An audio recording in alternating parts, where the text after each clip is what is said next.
Hey everyone, this is Tim from Your Six Studios. Today in this video, I'm going to show you how to connect your PS5 controller using DS4 Windows on your PC. So we can just go to google.com and it's the first link, ds4-windows.com. Just select this and then go to the top right and go to download.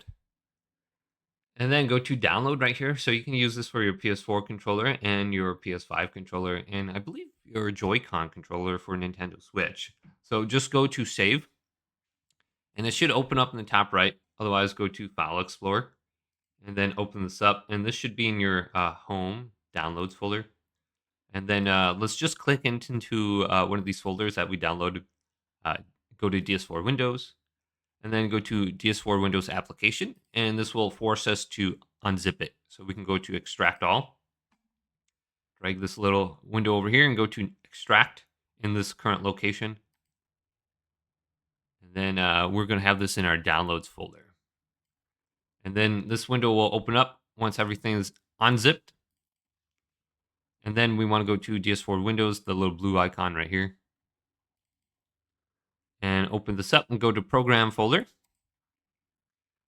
And then we want to select DualSense device support for the PS5. If you don't select that, you won't have the device support. So very important. And then close it. And the application will open up now. And you're going to have a little side window with like a PS4 controller. You need to go to install like ViGEmBus something, whatever.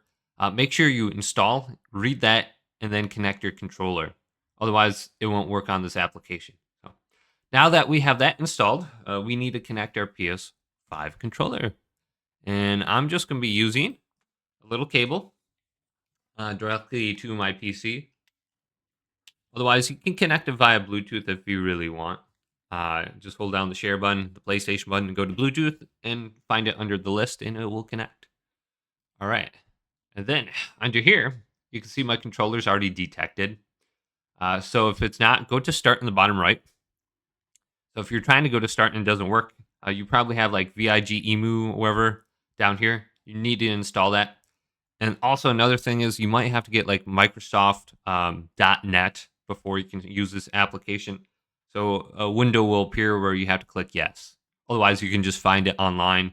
It should be on like Microsoft.com or Windows.com or something like that. Use an official site versus some shady one. Then once we have this set up, let's go over to profiles, go to new, go to yes, and then just go over to like the DualShock layout and go to apply. And we have all these different buttons under here that we can adjust now. And we can name this like PS5 or something like that and go to save. And then just look at your profile that you made. You got the light bar, touchpad, gyro, other. And we got the emulated controller is the PS4 controller. And then we should be good to go. Let's go to cancel here. And you can see my controllers listed on here. You can stop at any point in time. And then, yeah, then you can select the profile you want to use. And then you should be good. So hopefully this video did indeed help you out. Did leave it a big thumbs up and subscribe my channel down below.